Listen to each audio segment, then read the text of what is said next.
fait 10 semaines. J'ai compté 10 semaines entre le dernier épisode de Koh Lanta la légende et cette nouvelle saison, donc Koh Lanta le totem maudit. Le 22 février à 21h sur TF1 et c'est un mardi. Toujours une très mauvaise idée de choisir le mardi, d'après moi. Le vendredi est quand même plus adapté pour de nombreuses raisons complètement évidentes. On verra par la suite ce que ça donne au niveau de l'audience. D'ailleurs je me demande ce qu'ils vont mettre le vendredi pour remplacer Koh Lanta. Je crois que le truc de zombie, la District Z, ça avait pas tellement bien marché. J'ai vu un épisode, personnellement c'est pas trop mon truc. Voilà, donc peut-être que je suis passée à côté et que c'est une super émission, mais je ne pense pas. Après un All-Star, on peut le dire, marqué par la triche, la production avait à cœur de remettre en avant les fondamentaux de Koh Lanta. Alexandra Laroche-Joubert nous dit « Ça nous a fait du bien d'arriver avec des anonymes. En tant qu'ancienne directrice d'école, j'aurais bien foutu 2-3 claques à l'ancienne promotion. » Bien sûr, on ne citera pas de nom, vous savez de qui on parle. Y a que moi que ça choque au niveau des termes employés. Parce que bon, ancienne directrice d'école, alors c'est bien, elle le précise quand même, mais il me semble que les sanctions, les punitions par la violence physique, ça se fait pas trop dans les écoles, non? Alexandra, je dois te le dire, on ne résout pas les conflits par la violence physique, ce n'est pas une solution.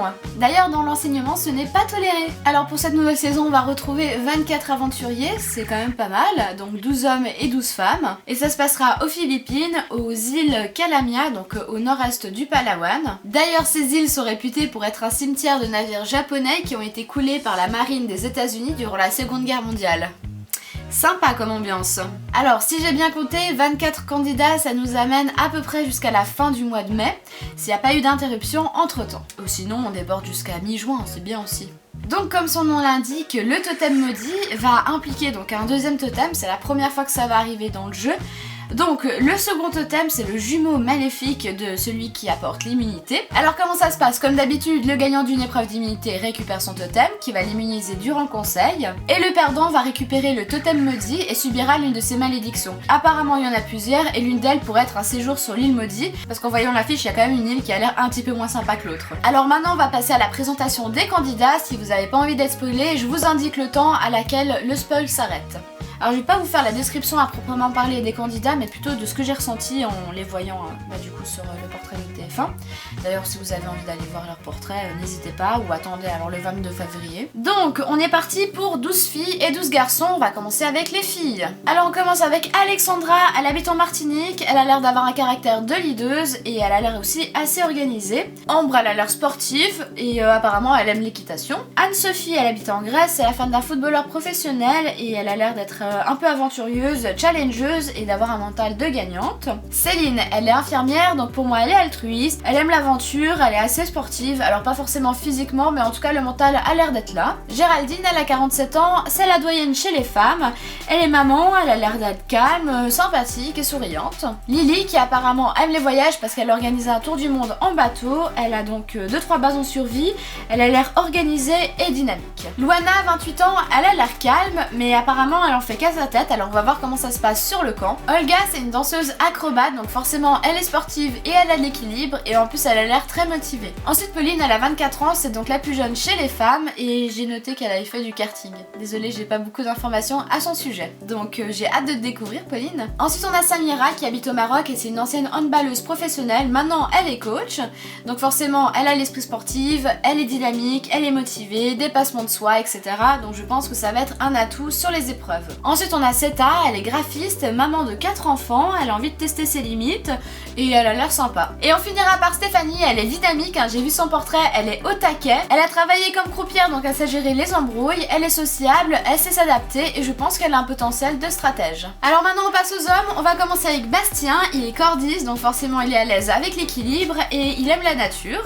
Ensuite Benjamin qui se définit comme stratège, il a l'air assez sûr de lui, il est observateur, on va voir les stratégies qu'il va mettre en place et s'il sera plus doué que Ahmad. Ensuite Colin, il est dynamique, il a l'air d'aimer la nature et surtout il est suisse. Il souhaite d'ailleurs être le premier Suisse à gagner l'aventure, je le souhaite aussi. Faut dire que ça court pas les cocotiers, en le comptant il y en a eu que 4 qui ont participé à l'aventure. Ensuite Funzi, c'est un leader, il est stratège et il est sûr de lui. Ensuite Franck, il a 52 ans et c'est donc le doyen chez les hommes, il est sportif et il pense que son âge sera un avantage. On continue avec François, il est pompier, commandant sapeur-pompier, c'est pas pareil. Clairement il est sportif, je pense que c'est un bon gars et ça a l'air d'être un fonceur, un stratège et je pense qu'il aura une bonne analyse du jeu. Ensuite Jean-Charles qui est fustillé. D'ailleurs j'ai appris un nouveau mot, c'est ceux qui travaillent le bois brut. Donc niveau physique je pense que ce sera un atout sur les épreuves et il aime la nature. Ensuite Jean-Philippe, c'est un artiste peintre, il a l'air très sûr de lui, peut-être même un peu trop, je pense que certains pourraient le trouver arrogant. Et d'ailleurs il le dit lui-même, c'est soit on l'adore, soit il agace. Ensuite Mathéo, il a 20 ans, c'est donc le plus jeune des candidats. Il est en études de danse classique, donc il a une bonne endurance, de l'équilibre et de la rigueur. Et je pense qu'il aura un bon mental sur les épreuves. Ensuite Maxime, qui est stratège, analyste, il a l'air d'être assez exigeant au niveau de lui-même et il risque d'être frustré s'il gagne pas des épreuves. On passe à Nicolas, qui est sportif, motivé et qui aime la compétition et il pense avoir toutes les qualités pour être un futur vainqueur. Et on finira par Yannick, un basketteur professionnel et coach, donc forcément il a l'esprit d'équipe et je pense qu'il a le potentiel d'être un leader. Donc ça nous fait 24 candidats, ça en fait quand même beaucoup. Forcément il y aura des alliances, soit par tranche d'âge, soit par affinité en fonction de leur personnalité. Par contre je suis désolée, il faut arrêter les alliances féminines sur Koh-Lanta, ça ne fonctionne pas, on dirait un théorème. Dès qu'une alliance féminine est annoncée, elle se pète la gueule. Alors moi ce que je propose, vous dites rien, ça aura un effet de surprise et ça aura peut-être des chances de fonctionner. Voilà, ma première vidéo de Koh-Lanta, le totem maudit est terminée. Dites-moi en commentaire si vous trouvez que la saison arrive trop tôt ou si au contraire vous trouvez que c'est une bonne stratégie de la prod pour faire oublier le All-Star. Moi personnellement je suis assez contente et impatiente de retrouver des nouveaux candidats, de nouvelles personnalités et de nouveaux stratèges. En tout cas j'espère que ma vidéo vous aura plu, si c'est le cas n'hésitez pas à la liker et à vous abonner pour rejoindre la fourmilière et moi je vous dis à bientôt dans une prochaine vidéo. Ciao ciao.